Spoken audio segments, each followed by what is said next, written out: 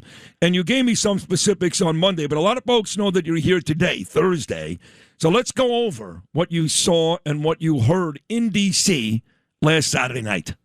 All right. So I was at the end of the ballroom, just kind of milling around and taking it all in, seeing who was there and how they were interacting. That's where I was.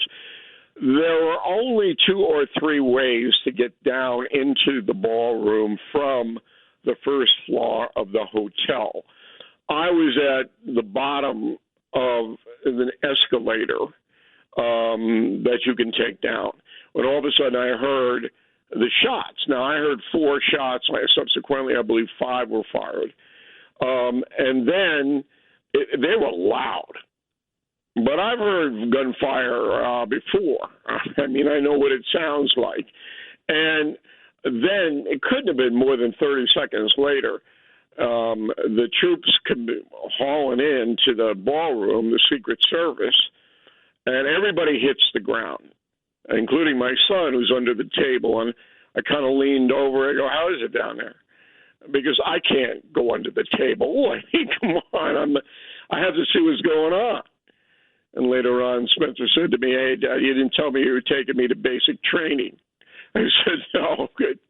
But you witness history in a negative way, of course, but it is something you'll never forget." So anyway, the Secret Service just sprinted down to the dais, and Trump was sitting there with Melania was kind of dazed. But Trump was looking around. He did not want this thing interrupted. But obviously they had to get him out of there. What people don't understand is there was no way that this loon could have gotten into the ballroom. There's just no way he could have done that.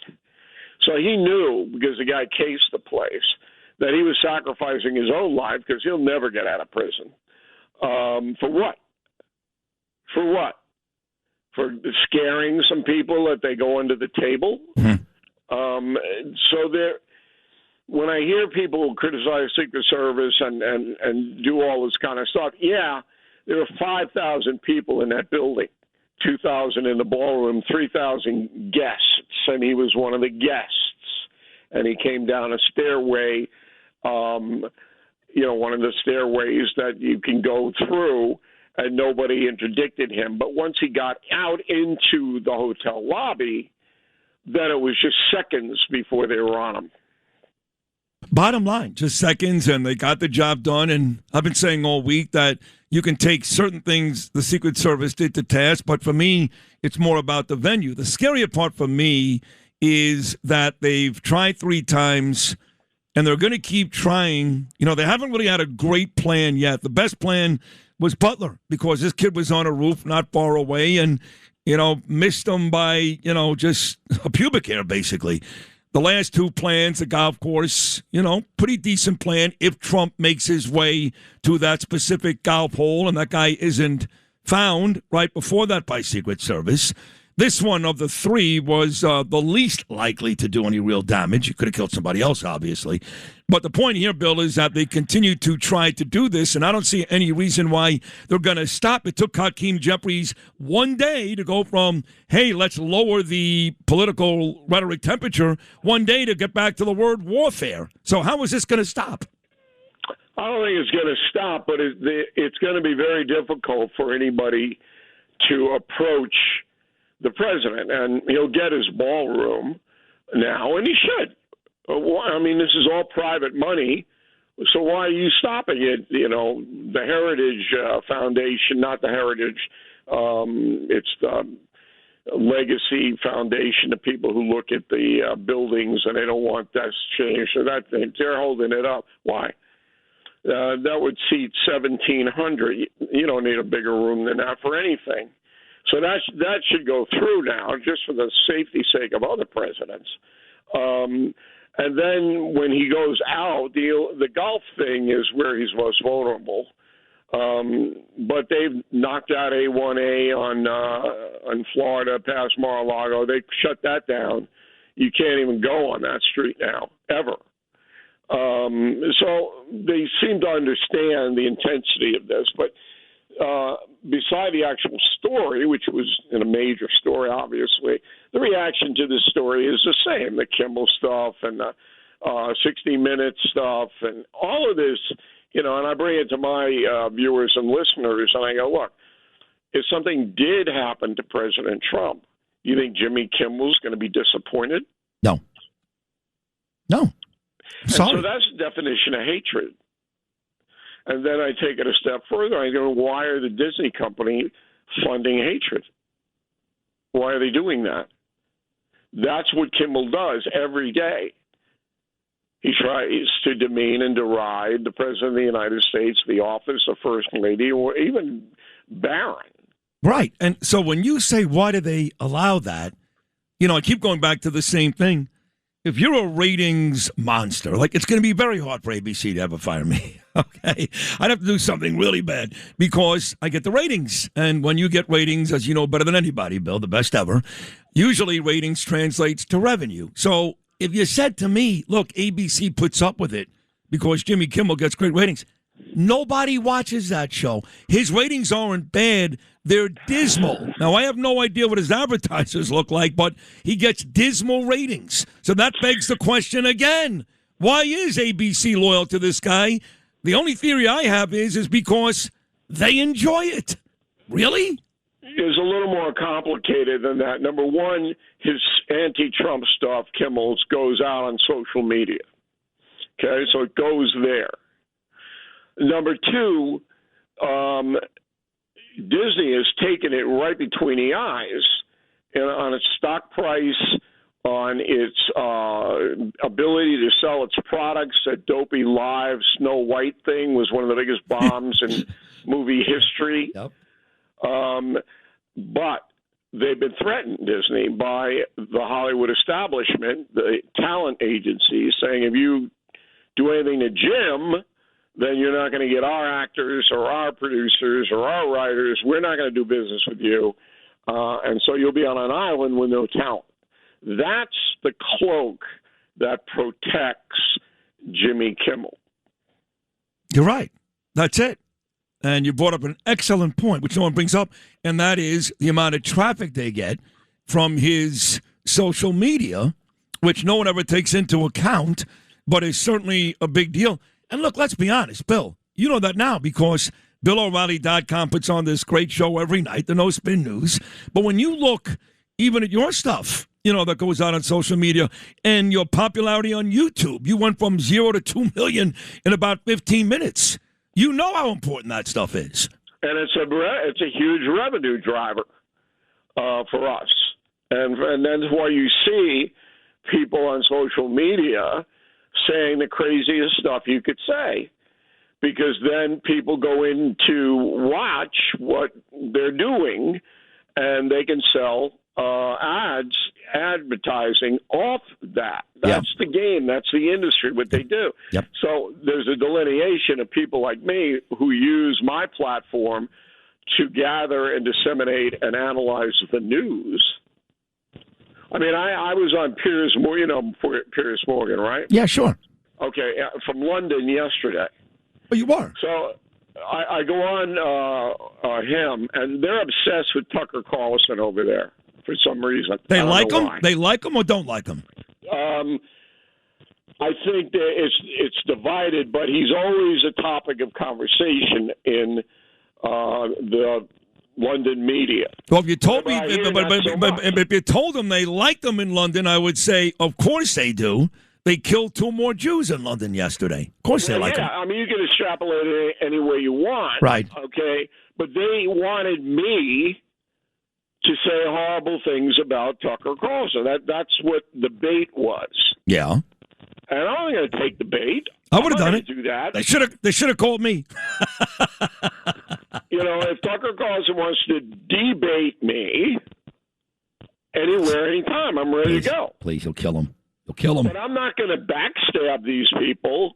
Number one, because I know what the end is, so they can throw the clip out on social media. I don't want to be a part of that. Right. You want to come up against me, it's easy to do. You get in touch with our producers and say, look, I want to talk to O'Reilly about A, and if you have any credibility at all, you can come on and talk to me about it. But I'm not going to knife you in the back. I mean, but that's the whole game that social media plays. Yep. Oh, that gets the hits. Yeah. Right. See, when you said Piers Morgan called you from London, I never would have come up with Tucker Carlson. I would have thought he called you because you're a New Yorker. You're in New York, and the King was here, and they wanted O'Reilly's opinion. Well, he asked me about the King, too. Yeah. I like King Charles, even though I'm an Irish Catholic, and, there's a lot of history there. But I like him. I think that he's got a much better worldview than all of these pinheads in Parliament. They don't know what they're doing. They have no blanket idea what they're doing over there. Okay? Sure. Oh, we have 18 rafts in our Navy. Oh, good. That's nice. Okay? They'd have no idea. So he did ask me about that, but he wanted a headline out of Tucker Carlson. And I wasn't going to give him one. And I told him, I said, look, I've known Carlson for years, and I was on his X show or whatever. If he wants to come and talk about all of this, I'll be happy to talk to him about it man to man. I think that's the best way to do it. And, of course, he went on the same time slot as you did, 8 o'clock on Fox. And he was great. I loved him. I would never miss his monologue. He was great. Something terrible has happened to him the last couple of years. I don't know if it's money. I don't know what it is. Forget it. All I know is that guy that I watched religiously, that I would even say maybe right behind you in terms of an interesting watch on Fox News, that guy's gone. That guy is gone. So what happened, I don't know. But nevertheless, I know you, and you're not going to do something like that because it happened to you. I mean, you're the guy that was getting stabbed in the face, in the back, every day. Every day. I have a letter that I'm going to write on Sunday. I'll put it in my column, my Sunday column on BillO'Reilly.com from Gavin Newsom when he was mayor of San Francisco, demanding I be taken off the air. So now we have George Clooney and Kareem, Hakeem, I'm sorry. A lot of reams here, I don't know. But the minority in the House, Hakeem. Oh, no, you can't take Jim off. Oh, no, don't do that. Censorship, come on. He says, I got a letter that says, not only should you take O'Reilly off the air, but we want him executed. Okay? And I'm running the letter. Run it. It's unbelievable. Run it. I got a bunch of those, too. I got CARE, especially, is up Katzimatidis' ass to fire me about 18. I know you got the same letters from CARE, too, but these people, they never practice what they preach. That's the issue. Be one thing if they felt some way, even if it's horrible, which most of it is, and they actually stayed there, they don't practice what they preach. And look, you know me, Bill. Nobody, at one point you even said, kind of dopey some of the things you say on the air, nobody pushes the envelope further than I do. Nobody appreciates the First Amendment more than I do. I almost never advocate for anybody's termination. But this guy, he went over the line. I'm saying it. He went over the line. How about that? You're talking about Jimmy. It's more than that, though. When he did the MAGA Charlie Kirk stuff, I stuck up for him, for Kimmel. I said, everybody makes mistakes. The guy's doing commentary, and it probably didn't mean it. And I was wrong. I was wrong to stick up for him because all he traffics in is hatred. That's all he's got. He didn't have anything else. You're not going to get a popsicle from this guy. Okay? The only thing on the menu is we hate Trump. That's it. We want to see bad things happen to Trump. Yeah. Yeah, and if you're a major corporation like Walt Disney and you're paying for that, so just imagine if that happened under Barack Obama. You think Disney would have kept somebody on the air who every night was hating on Barack Obama? No chance. No chance. It would have lasted 30 seconds. It would have given him the mouse suit and booted him right out into the Hollywood Boulevard. 100%. Be on the street. But going back to Trump for a second, this Iran thing, which you've been great with, too. If you watch BillO'Reilly.com, you're all over it. Somebody sent me something last week. I shared it with you. And they said, Sid, I love the president, but don't listen to him or Hegseth. They're not winning. They're not doing great. They're stuck. They're stuck right now. And you came back. You said, no, not really. Listen, we can take the straight whenever we want. And, but this guy mentioned 6 or 7 things that have changed since the start of the Iran war that don't necessarily favor the United States. And he said, Sid, no matter what anybody tells you, the reason why we've got these constant extensions is not because Trump is trying to find the right guys of leadership, not because he's a nice guy. We are stuck. Where are we, Bill O'Reilly, in this conflict? I think that we're not stuck without a plan. So we can use our military power to do pretty much anything we want. But he doesn't want to kill a massive amount of Persian civilians. That's the problem now. So what the U.S. government's trying to do is starve them out. And we control the Straits of Hormuz, not Iran. We're the one, our Navy is the one telling the tankers who can come and who can go. And Trump is hoping that the economic situation over there gets so bad. Inflation in Iran is at 50%. Jeez.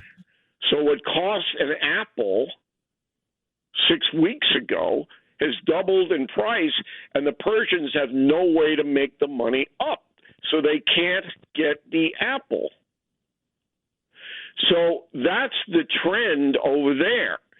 But here in the United States, we're also getting hammered at the gas pump.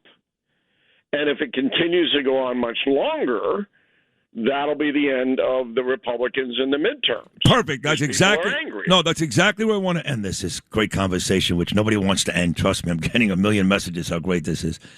You said if this continues much longer, I ask all my guests this. What is much longer? One guest said to me, I'll tell you what, Sid, he can figure this thing out in September. As long as he wins, I don't know what wins means, but as long as he wins, he'll be okay in November.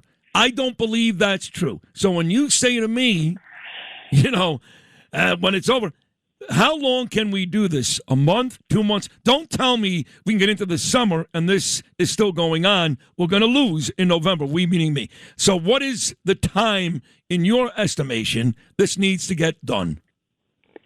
Nobody knows. We don't get the intel in the morning that the president gets every morning at 9 o'clock. But you know how Americans feel. You're the best ever at this. Right now, the new Harvard poll has the vote in November at 50-50. 50-50. Right now. Okay. So these other polls like Emerson and Quinnipiac, that's all bull, okay? But this Harvard-Harris poll is very well done. So Americans are divided now, and they're hoping, those who are not Trump haters, that this thing turns around fast, because when it does, gas prices will come down very, very quickly, and things will get back to semi-normal, I believe. Okay? Now, the problem with that analysis is that the mullahs don't care about their own people. They don't care if they die in the sand and they don't have anything to eat.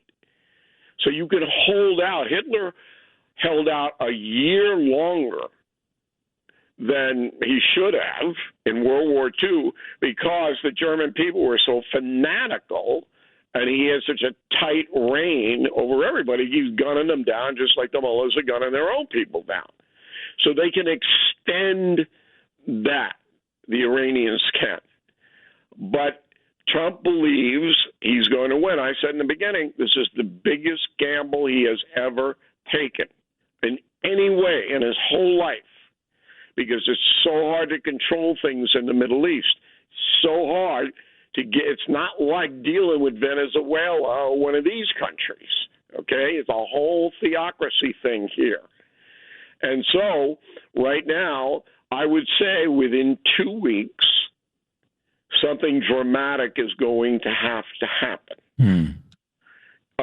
So if I'm commander-in-chief, I'm going, we're almost at the point where I'm going to lose a massive amount of support because people, they don't have the money and they're going to remember it. So I've got to do something. But I'm just guessing there. I think 2 weeks is about right. I will tell you this. You called me courageous for my podcast appearance with you. And then you made that great transition into Trump, and you called this a huge gamble. This was courageous. Unless, of course, you're one of these people that believes he did it for Bibi in Israel, which, of course, is somewhere between anti-Semitic and stupid. It was a gamble. It is courageous. But in the end, it's going to help save the world. And I just hope it gets done sooner than later, because I do believe that if this goes on another month or two, that it will affect us come November. So for the folks who want to see and or hear this podcast that you had me on, which does drop today, what are those specifics again, Bill? About noon, BillO'Reilly.com is the easiest way. There's a little button. You just push it. It's for premium and concierge members, which is our elite. And then around 4 in the afternoon for everybody. And when you hear people run screaming from their homes, you know that the podcast has dropped. I can't wait. You were masterful with me on Tuesday night. I love you to pieces, Bill O'Reilly. This is always an honor for me every Thursday. Today, like every week, was amazing. Thank you so much. We'll all be watching that podcast later on today. Thank you, Bill. Thanks for having me, Sid. God bless you. Bill O'Reilly right there. The great Bill O'Reilly every Thursday morning right here on Sid and Friends in the Morning. We'll take a break. Sid and Friends in the Morning on the Red Apple Podcast Network. What happened last week when they took a shot at my hero and they tried to kill the next president of the United States? Enough was enough, and I said, let Trumpomania run wild, brother. Hulk, it's your old-time favorite president, and I just want to tell you, you were unbelievable at the convention, like the talk of the town. And we had, by the way, I don't know if you heard, like the biggest ratings they've ever had for any of these things by far. Fox had the biggest ratings they've ever had, and you were the star. Nobody could do what you did and entertain. And we love having you on our side. You're a winner, man. You're a champ and a winner. And I think it was really good for you, too. I have to tell you, everyone was really impressed. It's cold in here, bitch. I know, but then I tried to make it hot before. Well, I actually didn't. No, you didn't. I never got around to it. No, because you do that occasionally, and then it gets too I know hot. I complain. I know I'm Jewish. That's all I do is complain. I get it. Hulk Hogan, I watched the rest of it yesterday on Netflix. It's a great piece. You don't, like I said earlier this morning, because we covered it a lot in the first hour, the 6 a.m. hour, you don't have to be a Hulk Hogan fan or a wrestling fan to love this piece and appreciate what Hulk Hogan, that's what you call him, a lot of us call him Terry Bollea, what he meant to pop culture, entertainment.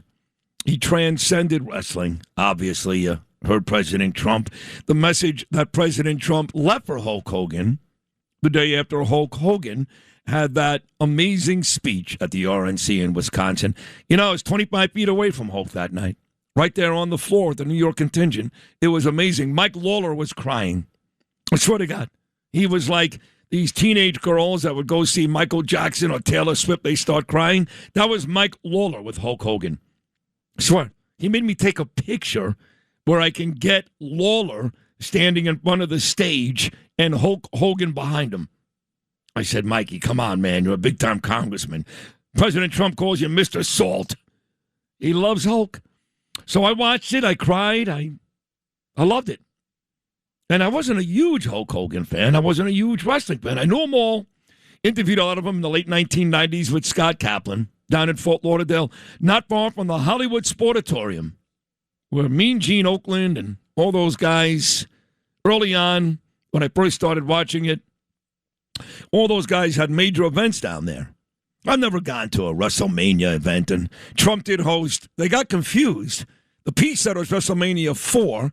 Trump said it was WrestleMania 5 at his old hotel, the Trump Plaza in Atlantic City. But Trump did host one of those, and that's when he became friendly with Hulk Hogan 40-plus years before the Hulk spoke at the RNC. So just so you know quickly, Hulk and Trump were friends, and everybody knew that. And Hulk wasn't afraid to talk about politics, but then he came to a point in his career where he started to realize that politics became polarizing for him, so he stopped. He stopped. Even though he voted for President Trump in 2016, he voted for President Trump again in 2020. He admits that on the piece. But he stopped talking politics until they tried to kill him in Butler, Pennsylvania. And Hulk said, "That's it, I'm back." And how ironic is it that we played that piece, and here we are, just 5 days from the third time they tried to kill him. So when Bill O'Reilly says, "Sid, you're a courageous guy for the stuff I talked about on the podcast," true life stuff, true life. And then he says, "Trump is courageous too." I agree. He is. There's a young lady who's also courageous. I don't know her, but I know a bit of her story. It's a remarkable story. Her name is Lauren Karanek. Her father's name is Jonathan. Now, you guys came to me with this story, Justin. It's a show on Netflix. We've been talking about Hulk Hogan on Netflix all morning long. What is the name of this show on Netflix? This is Untold, the shooting at Hawthorne Hill, I believe is what it's called. It's part of that Untold series, which I'm sure you've seen. Yeah. A couple of the others. I know they did one on Brett Favre yes. and his story. Yes. They did one on Manti Te'o and his story. A couple of others out there. Manti was a linebacker from Notre Dame? Yeah. He got catfished? Yes. Okay, that was a story, right. So they're doing one on this story now. She was an equestrian and might actually still be. I'm not positive, but she's alive to tell her story, obviously, and was shot twice by her coach. Her coach, right? Who got off on terms of insanity, not guilty. So, yeah, and they have this new documentary out, and they claim that it's not really telling a factual story, or it's not a factual representation of her story. What do you mean? So the father and Lauren, John and Lauren, are upset? They're upset. They feel like Netflix dropped the ball here. Big time. All right. And the production company, Propagate, I believe is what it's called. Propagate Content. Yes. I believe is the company. All right, we'll talk to the father, Jonathan, who's been through a brutal tragedy. Thank God, like you said, Lauren is alive to talk about it. Wrote a good piece on it. Now it ends up on Netflix. Let's get the real story from Jonathan. We'll take a short break. Sid and Friends in the morning on the Red Apple Podcast Network. I'm not happy with Netflix. Now, I don't know Lauren. I don't know her, Lauren Karanek, or her father, Jonathan. But reading the piece that she wrote, "The systems failed me, but I will not let them silence me." Her piece is great, very courageous. And knowing the story, it does seem like Netflix fumbled the ball here in a big way. I don't know why, because the story is pretty easy to figure out. You got this guy, Michael Barrisone, who's an equestrian trainer, I guess a coach, whatever. And you got an attractive young lady, and he's sending her all these lewd and gross text messages like men do all the time, especially in sports. And eventually he tries to kill her. He shoots her. It doesn't seem like there's a lot to confuse here. But from what I'm reading from Lauren, and the dad is about to tell us, I guess Netflix found a way. So with that said, here is Jonathan. Jonathan, good morning, pal. How are you? Good morning. How you doing? Thank you for having me on. Of course. Where are you today? Where are you in this country? Livingston, New Jersey. Oh, beautiful place. Livingston, New Jersey. Very nice. And right, but of course, by way of Brooklyn, long ago. Oh, okay. Me too. Where did you live in Brooklyn? I just lived there for a short time. I went out to Long Island the time the Levittowners were going out there in the late 50s. So. Funny you say that. My last guest was Bill O'Reilly, who grew up in Levittown. He's a Levittown guy. Yeah, how about that? I heard Bill O'Reilly on the show on Monday anyway when I was driving. And, good. So you listen to the show. That's good. I'm glad to hear that. Not as much as when I was working and driving, but whenever I can. Oh, did you drive a truck or something? What did you do? No, I worked on Wall Street and had to drive into the city every day, and that was the 90s, so I'd listen to, Imus and Bernie, Which Doesn't Belong and Why. Ah, very good. So you've been with us for many, many years. So were you a trader? What'd you do down on Wall Street? Yeah, I was a trader. I was on the international equity desk, which at the time, international was, if you own Sony, that was a foreign stock. You're trading international stocks, or Glaxo, right. a UK drug company. So I worked on Wall Street, which is a great career. I'd gone to law school and got a law degree and an MBA, but Wall Street was a great place to be, fun and exciting at 9:30 every morning when the tape started running. No doubt about it. We did a lot of shows from there, Lewis and I. What was his name again, Lou? Our buddy, the bald head. Grasso. Yes, Dick Grasso. That's Good right. man. Yeah, he was a great guy, Dick Grasso. Dick Grasso, yeah. Wasn't he great? He was great. All right, so give me, Lauren is your daughter. How many children do you have? I've got 3 daughters. 3 daughters. Is Lauren the youngest, the oldest? Where does she fall? No, Lauren is the oldest. I have 3 daughters. Lauren is now 45 years old. My other daughters are 41 and 39. Okay. So we are coming up on the 7-year commemoration. It's not an anniversary, I'm sorry, folks, of that horrendous day for her and for you and everybody who loves Lauren. August 7th will be 7 years. So she's 38 years old. She is an equestrian. She's been doing that, I guess, for a long time. You'll give me the details. This guy, Michael Barrisone, was her trainer, her coach, whatever you call it. He had been texting her very lewd and grotesque things for a while. And on this specific day, August 7th will be 7 years ago, he nearly kills her. The bullets destroyed her left breast. Her left lung exited her back. She said she flatlined twice in the 30-minute ambulance drive to the hospital. Thank God she's alive. I really want to meet her. Thank God she's alive. But tell me what happened here and why Netflix wouldn't tell the real story. That's a very interesting question. Since the shooting, there's been so much disinformation, a lot of it intentionally. It was 2019, just before COVID. So after the shooting, Michael Barrisone spent 2.5 years in jail awaiting trial, which didn't happen until April 2022. And while in jail, realizing he had no defense, they somehow decided their only hope was the insanity defense, which never works. John Hinckley may be the last guy who was able to show that. Right. As the Netflix show pointed out, even Jeffrey Dahmer, who ate his victims, and John Wayne Gacy, killed 33 men, no, they couldn't shoot the insanity defense. Insanity defense is when you take a machete to people on a subway platform or kill your family, not when you say, I think I'm mad at this person, so I'll kill her. Right. No, he's mad at her because she didn't accept his advances. How long, let me ask you this. How old was your daughter when she first started training with this guy? And how long did all this go on, these text messages and all that, before that awful day? Well, it's interesting. The sexual harassment and all sort of came out after the trial. I mean, Lauren, comes from a tough family. Both of her grandfathers, my dad and my wife's dad, were, World War II veterans. Both her father shot down over Germany, a prisoner of war. My father spent 6 months in a hospital in England. So she's from tough stock. And she was 38 at the time. And Barrisone is sending her these messages. But, it's like with every woman in business or with sports. If you complain, you go to HR. There's no HR in this. But you go to HR, you give up your dreams. You get thrown out. They may listen to you, but, you're not going anyplace. You have to give up your hopes and dreams, which I'll get to in the story about the other young girls who went through this and had to give up their hopes and dreams. But it was more about Lauren lived on the barn. This fellow, Michael Barrisone, had his much younger new girlfriend living there. Not that there's anything wrong with that. And this girlfriend didn't want Lauren there, didn't want a bunch of younger girls who were there, and did whatever she could to get rid of them, and told Michael Barrisone over and over again that Lauren was horrible. But Michael never wanted Lauren to leave because she was his most dependable source of income, and continued to bring new horses all the time. Mike would say, bring another horse, bring another horse. And in the story, and which Netflix did, they try and say that Lauren harassed them by posting things offensively on Facebook.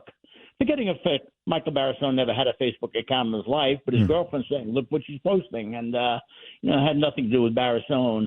I don't mean to drone on, but just to give you an example, Lauren might write a Facebook post, not to Michael Barrisone, just talk philosophy, saying such and such will destroy your life. It could have been cigarette smoking will destroy your life.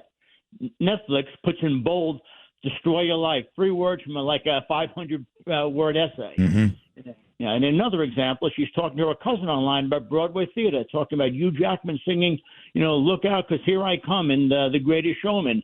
They just show the words, look out, here I come. Michael Barristone.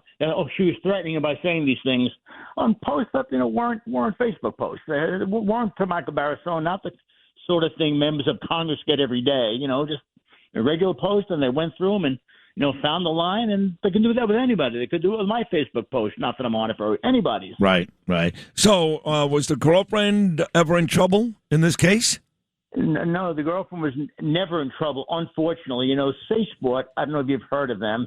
They're an organization created by Congress in 2017 as a watchdog, sort of after the trouble with the female gymnast and Dr. Larry Nassar and all, because there's a lot of sexual harassment going on in sports that no one hears about unless some news organization breaks it. And I have a lot to tell you, and I know from my history with you, you're the guy with the gravitas to get attention. There's no question about that. So they came out in 2025, and your daughter actually said that her spirits were lifted because they permanently banned Barristone from the grounds of a United States Equestrian Federation licensed, endorsed, or sponsored competition for reasons of sexual harassment, emotional misconduct, which violates its governing bodies.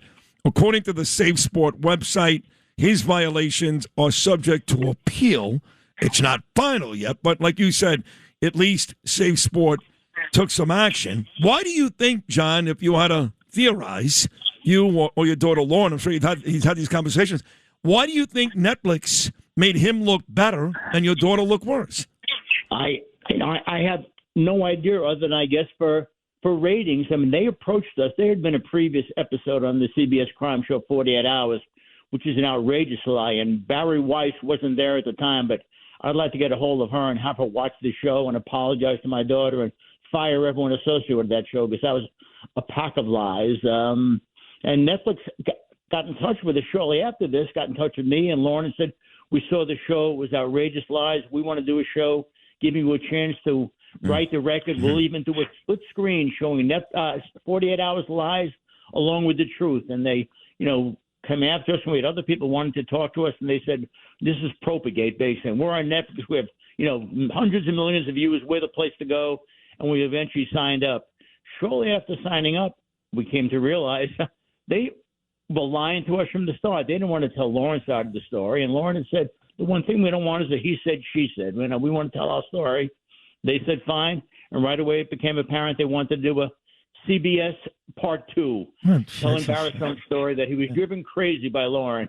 It doesn't make any sense. I mean, Lauren is, from an outside standpoint, she's the victim here. She's the one that you fall in love with. Barristone's the bad guy.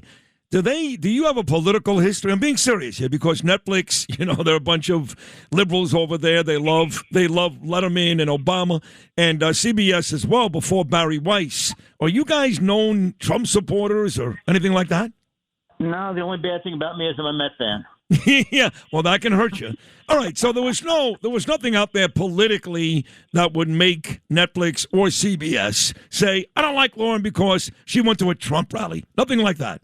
No, not at all. And the showrunner came to me and I'm in New Jersey. He said, he's a Jersey guy. I can't go to good bagel out there and try to be my best friend. And right. Obviously, we'll say whatever he had to say to get.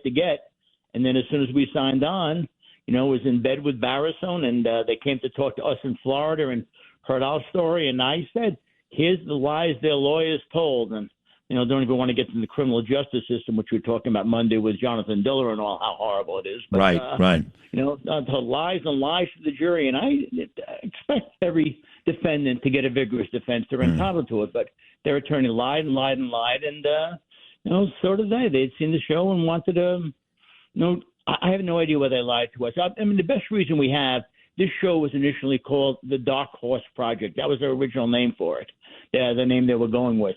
Barrisone after he shot Lauren, and we were going to sue him civilly. You know, it's a lot better to get shot by Bill Gates or somebody who has a lot of money than by Barrisone. But he got shot by Barrisone. He was getting rid of his assets, and he sent his horses to this farm, someone he knew who, not coincidentally, is called the Dark Horse Farm.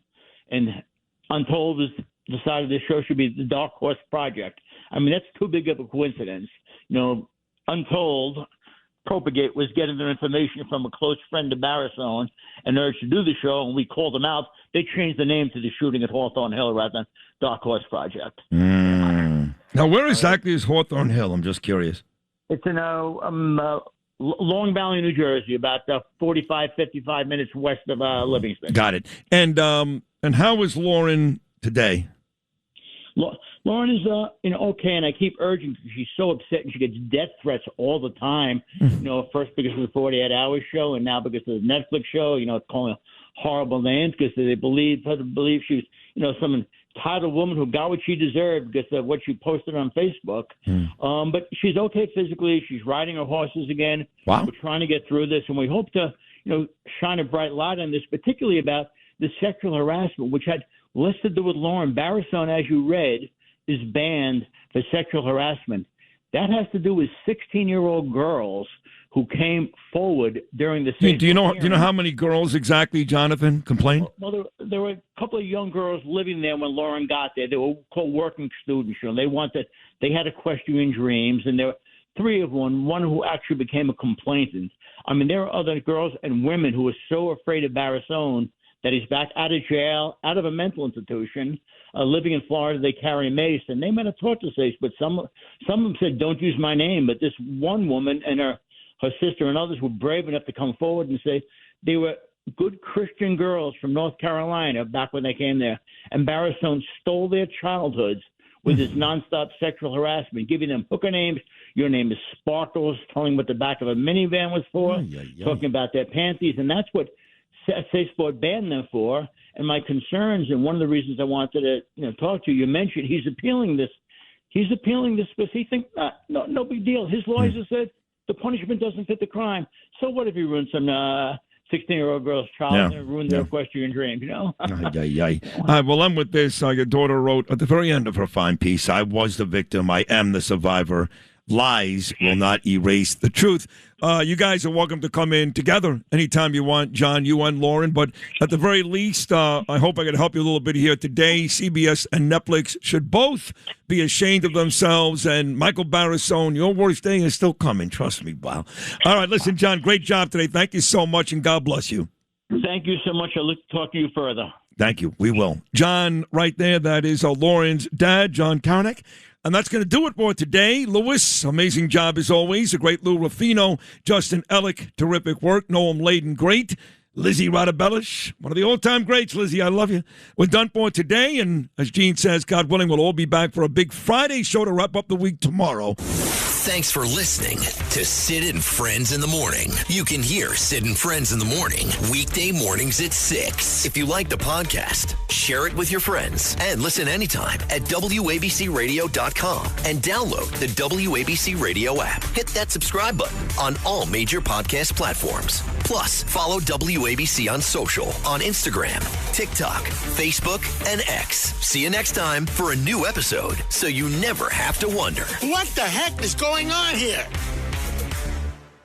The playoffs are here, and you can predict the action all the way to the finals with FanDuel Predicts. Predict the spread, the total points, and even the game-winning moments that make the playoffs. Sign up and get a $25 bonus with FanDuel Predicts. Offered by FanDuel Prediction Markets, LLC, a registered futures commission merchant. 18-plus bonus is non-withdrawable and expires 7 days after receipt. Trading derivatives involves significant risk and may not be suitable for all investors. Manage your activity with their consumer protection tools. Restrictions apply. See terms at FanDuel.com/predicts/bonus-offer-terms.